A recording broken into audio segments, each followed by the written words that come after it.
Have you ever yawned just because someone else did? Or even just hearing the word yawn is making you want to do it now? Yep, you probably just yawned. But why is yawning so contagious? Let's find out. Yawning is a natural body function. It cools the brain, stretches the lungs, and signals tiredness. But the real mystery is why we copy other people's yawns. This is called contagious yawning, and it's not just humans. Chimpanzees, dogs, and even birds do it too. Psychologists believe contagious yawning is linked to empathy.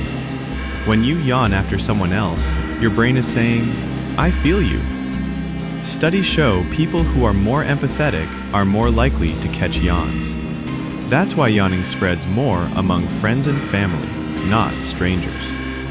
It's a small but powerful sign of social bonding. You're less likely to yawn if you're cold. Psychopaths yawn less when others do. Reading the word yawn, like now, can make you do it. You can even catch a yawn from a video. So next time someone yawns near you and you yawn right back, don't worry, you're not just sleepy, you're empathetic. And hey, if this video made you yawn, let us know in the comments.